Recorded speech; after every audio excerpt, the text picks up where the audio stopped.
हरे कृष्णा। हम श्रीमद् भगवद गीता के तृतीय अध्याय कर्मयोग उसको पढ़ रहे हैं। आज उस पर हमारा पहला दिन है। आज हम पहले श्लोक पर चर्चा कर रहे हैं। अर्जुन बहुत सुंदर प्रश्न अब पूछते हैं भगवान से। भगवान ने अध्याय 2 में श्लोक संख्या 12 से 2.12 से आत्मज्ञान देना प्रारंभ किया। 2.39 पर भगवान ने बुद्धि योग का वर्णन किया।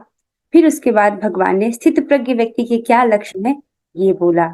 अब अर्जुन ये सब सुन करके स्पष्ट नहीं हुआ कि उन्हें करना क्या है, राइट। तो वो भगवान से एक बहुत अच्छा प्रश्न पूछते हैं। चलिए उस प्रश्न को जानते हैं। पहले हम श्लोक की कुछ आवृत्ति करेंगे। ठीक है, आप माता जी आप बोलिएगा। अर्जुन उवाच अर्जुन उवाच। जायसी चेत कर्मणस्ते जायसी चेत् कर्मणस्ते मता बुद्धिर्जनार्दन मता बुद्धिर्जनार्दन तत्किं कर्मणि घोरे तत्किं कर्मणि घोरे मां नियोजयसि केशव। मां नियोजयसि केशव। बहुत अच्छी माता जी। दीपाली माता जी। अर्जुन उवाच अर्जुन उवाच। जायसी चेत् कर्मणस्ते जायसि चेत् कर्मणस्ते मता बुद्धिर्जनार्दन मता बुद्धिर्जनार्दन तत्किं कर्मणि घोरे तत्किं कर्मणि घोरे मां नियोजयसि केशव। मां नियोजयसि केशव।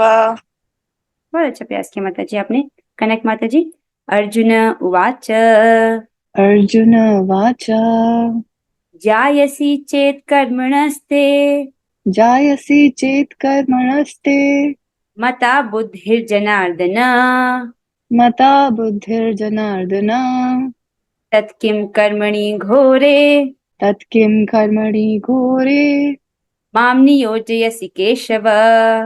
मां नियोजयसि केशव। बहुत अच्छी माता जी। आगे बढ़ते हैं। यहाँ पर भगवान कहते हैं, यहाँ पर अर्जुन कहते हैं, अर्जुन एक प्रश्न पूछते हैं। अर्जुन क्या प्रश्न पूछते हैं? हे जनार्दन, हे केशव, यदि आप बुद्धि को सकाम कर्म से श्रेष्ठ समझते हैं तो फिर आप मुझे इस घोर युद्ध में क्यों लगाना चाहते हैं? बहुत महत्वपूर्ण प्रश्न है। अर्जुन कहते हैं, आप पहले अर्जुन के क्वेश्चन को समझिए।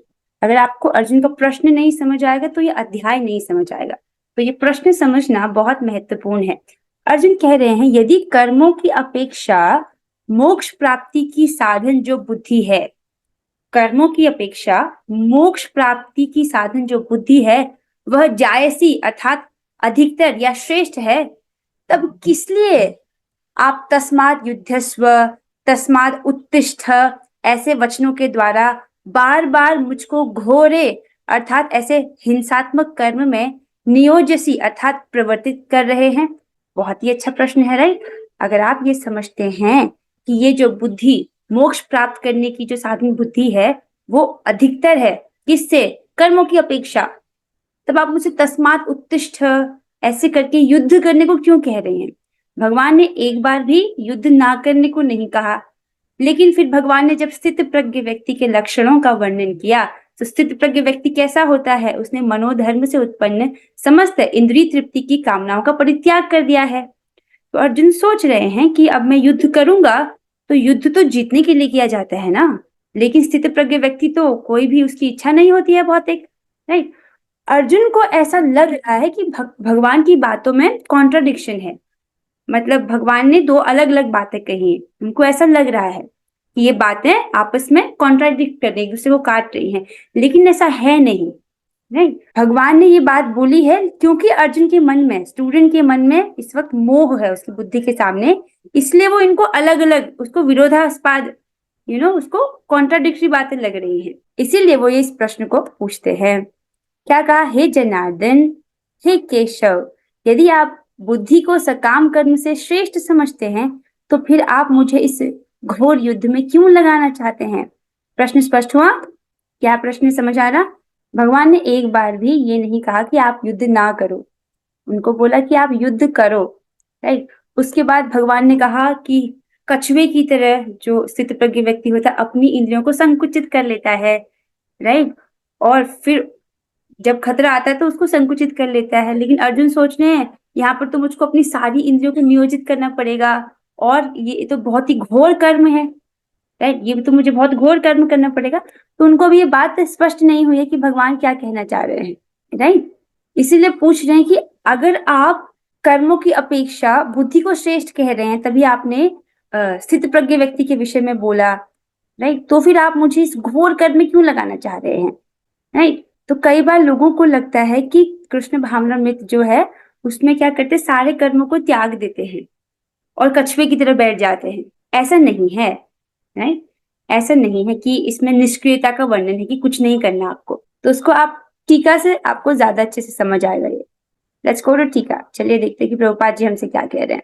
अनुवाद और तात्पर्य कृष्ण कृपा मूर्ति श्री श्रीमद एसी भक्ति वेदांत स्वामी श्री प्रभुपाद द्वारा।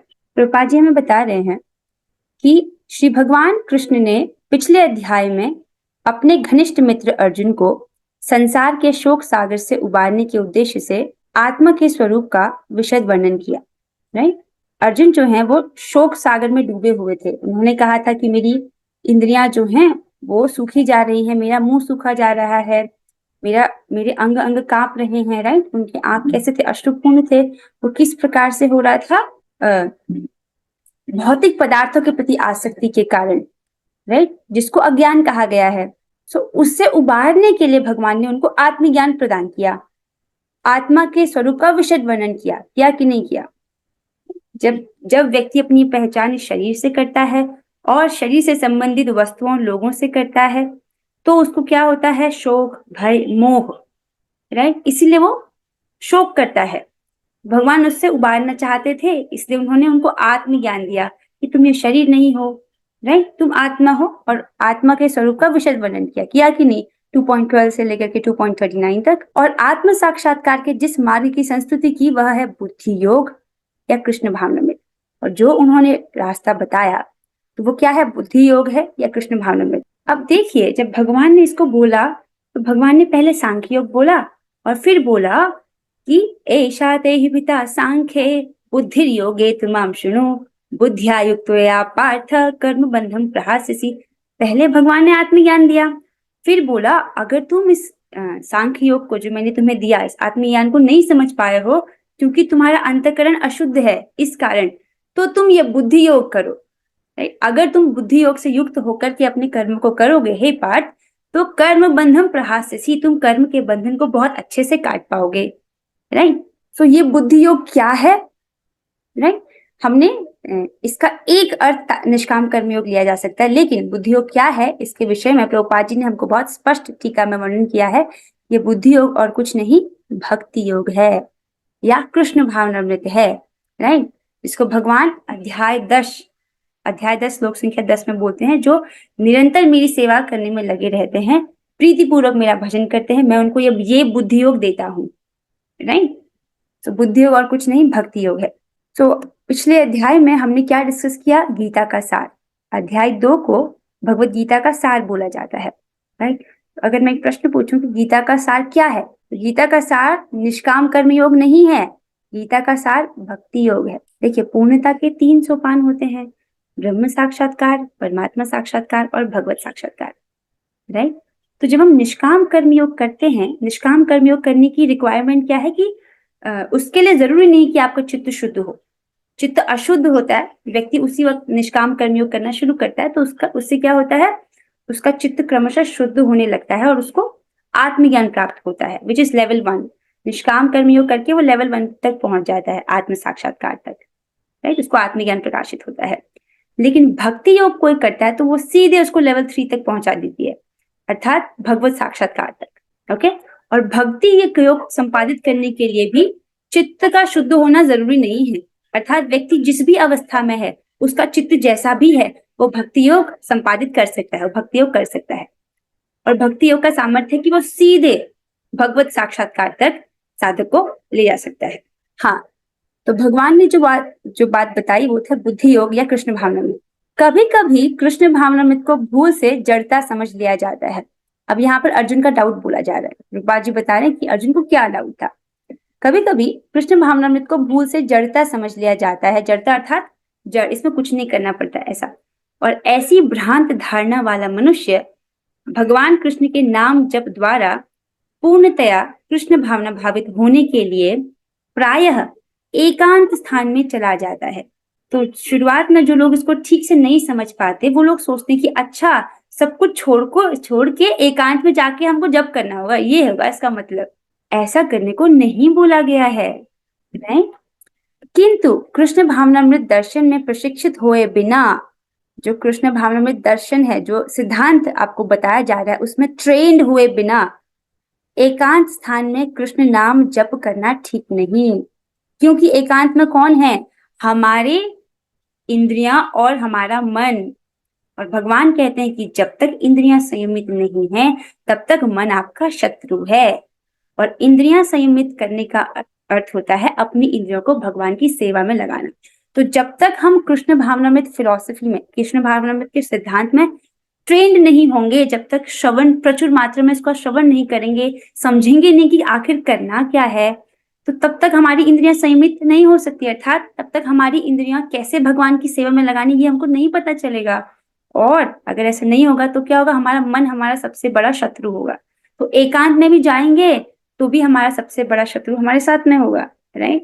इससे अबोध जनता से केवल सस्ती प्रशंसा प्राप्त होगी। अगर कोई व्यक्ति ऐसा भ्रमित भी होके, अगर कोई व्यक्ति भूल से ऐसा सोच भी ले कि जो भगवान यहाँ पर वर्णन कर रहे हैं बुद्धियों का, इसका ये अर्थ है कि अपने सारे कर्मों को त्याग करके एकांत में जा करके आप जप करो, नाम जप करो, अगर कोई ऐसा भी समझता है तो प्रभुपाद जी कह रहे इससे बस क्या मिलेगा? उसको केवल सस्ती प्रशंसा। अरे इसने तो सब छोड़ करके यहाँ जप कर रहा है। ऐसा करने के लिए नहीं कहा गया। पहले क्या करना है?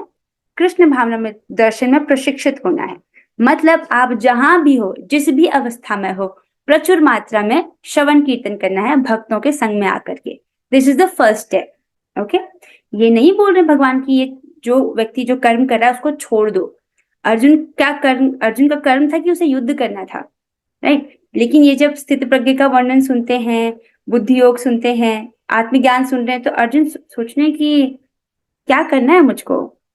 स्थित प्रज्ञ व्यक्ति तो प्रजाति उसने तो सब कुछ त्याग दिया है, सारी इच्छाओं को त्याग दिया है, और भगवान तो मुझसे कह रहे हैं कि तुम युद्ध करो, राइट। तो वो इस प्रकार से थोड़ा भ्रमित हो रहे हैं, इसलिए अपने संशय को प्रस्तुत कर रहे हैं भगवान को, राइट। पहली बात तो समझ आ रही है, राइट। इसका अर्थ ये नहीं है कि हम जहां पर हैं अपने कर्मों को छोड़ दें, ऐसा नहीं बोल रहे भगवान। भगवान कह रहे हैं कि हम जहां पर भी हैं सबसे पहले हमको प्रशिक्षित होना है, प्रचुर मात्रा में श्रवण करना है, राइट।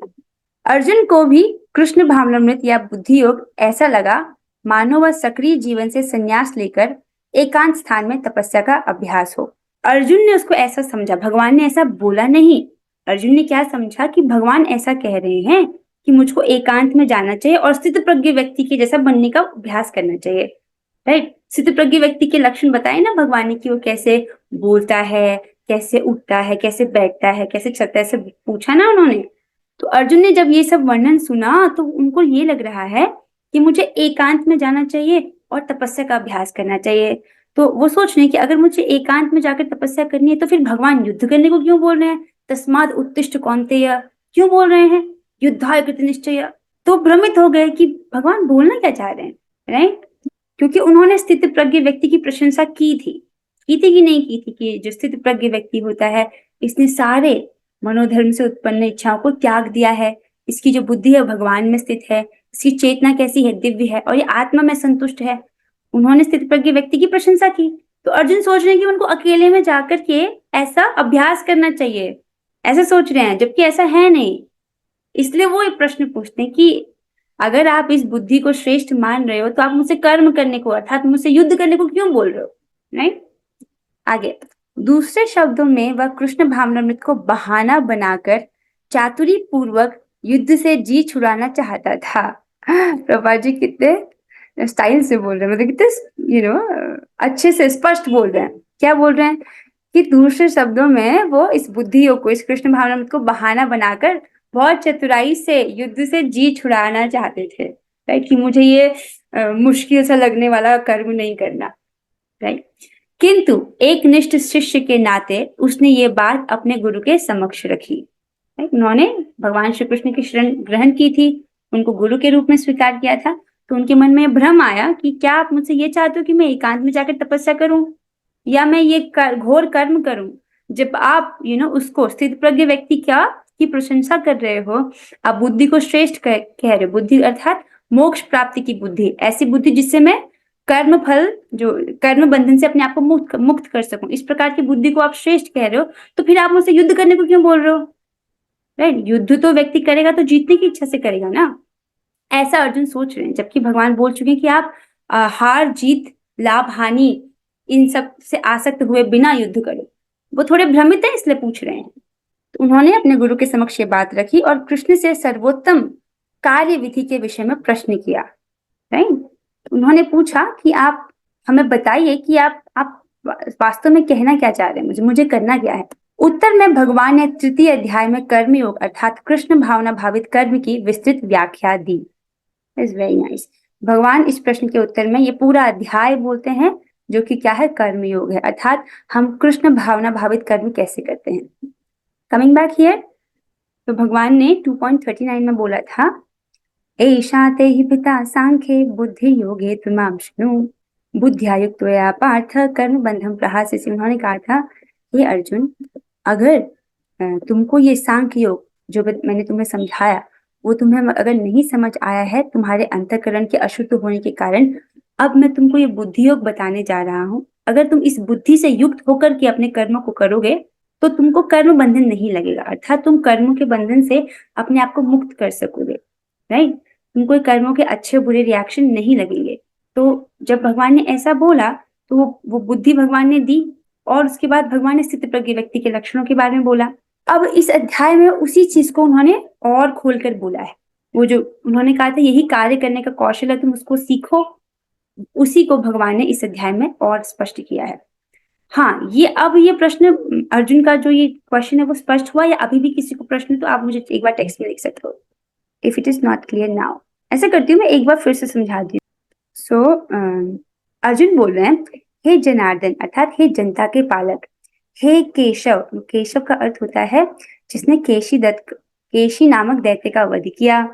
केशव का एक रसमय अर्थ ये है कि वो भगवान श्री कृष्ण जो राधा रानी के केशों को संवारते हैं। और केशव का एक और अर्थ है जो भगवान केशव का एक और अर्थ है जो शिव जी और ब्रह्मा जी के नियामक है, जो उनको भी कंट्रोल करते हैं। राइट, हे केशव, यदि आप बुद्धि को सकाम कर्म से श्रेष्ठ समझते हैं, कैसी बुद्धि को? ऐसी बुद्धि को जिससे व्यक्ति मोक्ष प्राप्त कर सकता है। इस बुद्धि से युक्त होकर अगर कोई व्यक्ति अपने कर्मों को करता है तो उसको अपने कर्मों का फल, अपने कर्मों के अच्छे और बुरे रिएक्शंस वो नहीं लगते। राइट, वो कर्म बंधन को बहुत अच्छे से काट सकता है अगर आप उस बुद्धि को सकाम कर्म से श्रेष्ठ समझते हैं। यस, भगवान ने बोला था कि जब हम कर्म करते हैं, देखो वापस समझिए, जो कर्म करते हैं, राइट, हमने उसमें पढ़ा था कर्म, विकर्म और अकर्म। राइट, अकर्म अर्थात कर्म ही नहीं करना, तो इससे तो अपने कर्म, अगर व्यक्ति कर्म ही नहीं करेगा तो भी उसको अपने कर्तव्य से गिर गया तो भी उसको पाप लगता है। विकर्म अर्थात शास्त्र विरुद्ध जाकर के कोई कर्म तो भी उसको पाप लगता है। अब कर्म करने को बोला था भगवान ने, उसमें दो ऑप्शन थे कि या तो वो निष्काम भाव से करे या सकाम भाव से करे। तो भगवान ने कहा था जो सकाम भाव से करता है अर्थात जो अपने कर्मों के फलों को भोगना चाहता है वो तो कृपण है, वो तो कंजूस है। तो अर्थात भगवान कह रहे हैं कि निष्काम भाव से कर्म करो। समझ आ रहा है? निष्काम भाव से कर्म करो अर्थात इस बुद्धि से युक्त होकर कर्म करो जो भगवान ने बताया है। अगर आप इस बुद्धि को सकाम कर्म से श्रेष्ठ समझते हैं, राइट, ये जो निष्काम भाव से कर्म करना जो भगवान ने बताया, जो बुद्धि योग से व्यक्ति अगर बुद्धि योग का संपादन करता है, इस बुद्धि से युक्त होकर अगर व्यक्ति अपने कर्मों को करता है, अगर वो सकाम कर्म से श्रेष्ठ है, राइट, तो फिर आप मुझे घोर युद्ध में क्यों लगाना चाहते हैं? अगर आप ऐसे समझते हैं तो आप मुझे इस घोर युद्ध में क्यों लगाना चाह रहे हैं? तो ये तो बात बहुत स्पष्ट है कि निष्काम करना चाहिए, लेकिन अर्जुन ये समझ नहीं पा रहे कि इस युद्ध को मैं ऐसे कैसे करूं। उनको ऐसा लगा ये सब डिस्क्रिप्शन सुन करके कि मुझे एकांत में जा करके जो भगवान ने बोला उसका अभ्यास करना चाहिए, जैसे स्थित प्रज्ञ व्यक्ति होता है वैसा बनने का मुझे अभ्यास करना चाहिए। उनको ऐसा लगा, जबकि ऐसा नहीं है, राइट, ऐसा उनका भ्रम है। तो उन्होंने इसको स्पष्ट किया कि आप जो ये निष्काम भाव से कर्म करना है, जो आपने बुद्धि योग बताया उसको, वो क्या है बेसिकली, राइट? तो इसके उत्तर में भगवान इसको और विशद व्याख्या करते हैं कि तुम निष्काम कर्मयोग कैसे कर सकते हो, या तुम इस बुद्धि योग से युक्त होकर कैसे कर्म कर सकते हो, या तुम कृष्ण भावना भावित कर्म कैसे कर सकते हो, उसको ये पूरे अध्याय में बोलते हैं ताकि अर्जुन को स्पष्ट हो। Is it clear now? Otherwise मैं लिख के बता सकती हूँ, बिकॉज आई रियली वांट कि आपको समझ आए। ठीक है, एक बार अगर नहीं समझ आए मैं एक बार लिख के बता देती हूँ। किस किस को समझ आ गया? ठीक है ठीक है, मैं देख रही हूँ कुछ बच्चों को समझ आ गया, तो जिन्होंने हाथ नहीं खड़ा किया मैं समझ उनको नहीं समझ आया। So let's write it on a chart ताकि आपको और अच्छे से समझ आए। देखो इधर आइए, भगवान ने कहा था कर्मण्येवाधिकारस्ते मां फलेषु कदाचन मां कर्म फल हेतुर्भुर्माते संगोस्तु कर्मणि। राइट, भगवान ने कहा था हे अर्जुन, तुमको तुम्हारा कर्म पर अधिकार है लेकिन कर्म के फल पर नहीं। राइट, तुम ना तो अपने आपको अपने फलों का अधिकारी मानो और ना तो कर्म ना करने में आ सकते हो। भगवान ने ये बोला था कि नहीं बोला था? तो भगवान कर्म करने को बोल रहे थे, isn't it? तो भगवान ने बोला था कर्म करो। अब कर्म अर्थात इसमें भी 3 पहलू आते हैं, जैसे कि हमने सीखा था कि आप कर्म कर सकते हो, विकर्म हो सकता है और अकर्म हो सकता है। ठीक है, ये 3 चीज समझ आ रही है? तो फिर उसके बाद हमने ये जाना था कि कर्म जब हम करते हैं इसमें भी 2 ऑप्शंस होते हैं, या तो हम इसको कर सकते हैं सकाम भाव से कर सकते हैं, ठीक है, या तो हम इसको कर सकते हैं निष्काम भाव से। ये 3 ऑप्शंस होते हैं हमारे पास। तो अकर्म अर्थात अपने नियत कर्तव्य को ना करना, विकर्म शास्त्रों के विरुद्ध जाना, कर्म अर्थात अपने नियत कर्तव्य को करना। तो अर्जुन का नियत कर्तव्य था उसको युद्ध करना था, राइट। अब सकाम भाव से करना होता कि वो युद्ध करना चाहते इस इच्छा से युक्त होकर के कि मुझे युद्ध जीतना है, राइट। कोई युद्ध करेगा तो वो ये इच्छा करेगा कि मुझे युद्ध जीतना है, राइट, तो वो सकाम भाव से युद्ध करते हैं। और लेकिन भगवान ने कहा निष्काम भाव से तुम करो, राइट। अगर आप बोल रहे हो कि निष्काम भाव से कर्म करना अर्थात उस बुद्धि से युक्त होकर करना, वो बुद्धि श्रेष्ठ है। कौन सी बुद्धि? राइट, इस बुद्धि से युक्त होकर अगर हम कर्म को करते हैं तो हमको कर्म बंधन नहीं लगता। कौन सी बुद्धि से युक्त होकर के? निष्काम भाव से अर्थात बुद्धि योग से, जिसको भगवान ने कहा था एषा ते हि पिता सांख्य बुद्धि योगात्मं शृणु। राइट, तुम इस बुद्धि योग से युक्त होकर के कर्म करोगे तो तुम बहुत अच्छे से कर्म बंधन को काट पाओगे, राइट। तो अर्जुन बोल रहे हैं कि अगर आप इस बुद्धि योग को, अगर आप इसको सकाम भाव से श्रेष्ठ समझते हो, अगर आप इस बुद्धि को, राइट, कैसी बुद्धि? जिससे युक्त होकर के व्यक्ति कर्म बंधन से मुक्त हो सकता है, अर्थात बुद्धि योग, राइट। अगर आप उसको सकाम भाव से कर्म करने से श्रेष्ठ समझते हो, राइट, तो फिर आप मुझे युद्ध में क्यों लगा रहे हो? उनको ऐसा लगा कि निष्काम भाव से कर्म कैसे किया जा सकता है। उनको ऐसा लगा कि इसका मतलब तो ये होगा ना कि मैं एकांत में बैठकर तपस्या करूं। आप समझ रहे हो? उन्होंने सोचा कि अगर निष्काम भाव से कर्म करना यही हो, उनको ये समझ नहीं आया कि निष्काम भाव होकर के मैं कर्म करूं कैसे, बुद्धि योग से युक्त होकर कर्म करूं कैसे, उनको ये नहीं समझ आया। आप समझ रहे हो क्या क्वेश्चन है? जैसे भगवान बोलते हैं कि तुम युद्ध करते हुए मेरा चिंतन करो।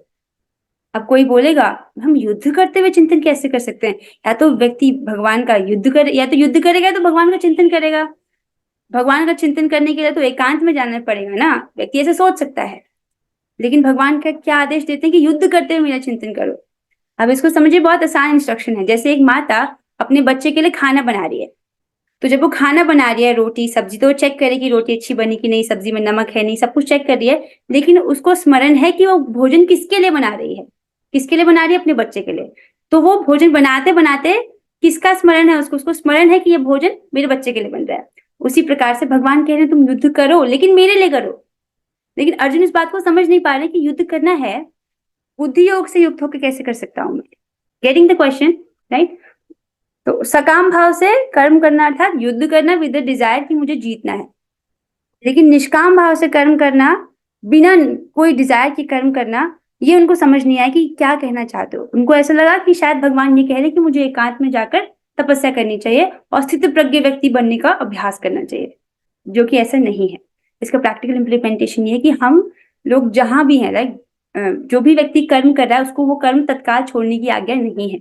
वो व्यक्ति अपने कर्म करे और साथ साथ में श्रवण कीर्तन करे, राइट, और श्रवण कीर्तन से उसकी इंद्रियां शुद्ध हो। तो एकदम से भगवान कर्मों को त्यागने को नहीं बोल रहे, जहां पर जैसे कि यहाँ पर उन्होंने अर्जुन को कर्म त्यागने को नहीं बोला, राइट, बस कर्म फलों को त्यागने को बोला है, राइट। अब ये कैसे है इसको पूरे अध्याय में स्पष्ट करेंगे भगवान। अब इसी बात को पूरे अध्याय में डिस्कस करेंगे ताकि ये चीज स्पष्ट हो जाए। Okay, I hope this is clear now, right, is it clear now? अब कोई ऐसा है जिसको नहीं समझ आई बात? अब कोई ऐसा बच्चा जिसको बात नहीं समझ आई? अब सबको आ गई समझ? ओके, गुड गुड, ठीक, चलो, आई होप समझ आ गया। अब दिस, अरे कुछ प्रश्न उत्तर थे पर आज समय ज्यादा हो गया तो हम उनको डिस्कस नहीं कर पाएंगे। सो अब हम 3 बार हरे कृष्ण महामंत्र करेंगे। With this we are ending the class here. और हाँ, वन मोर थिंग, आपने जो बात समझी है उसको ग्रुप पे लिखना मत भूलना। जो एक बात आपने अच्छी क्लास से सीखा है उसको लिखना मत भूलना। Let's do the Hare Krishna mantra 3 times. Let's do it together. Hare Krishna Krishna Krishna Hare Hare, Hare Ram Ram Ram Hare Hare, Hare Krishna Krishna Krishna Hare Hare, Hare Ram Ram Ram Hare Hare, Hare Krishna Krishna Krishna Hare Hare, Hare Ram Ram Ram Hare Hare. Shrimad Bhagavad Gita की जय, श्री प्रभुपाद की जय। हरे कृष्णा।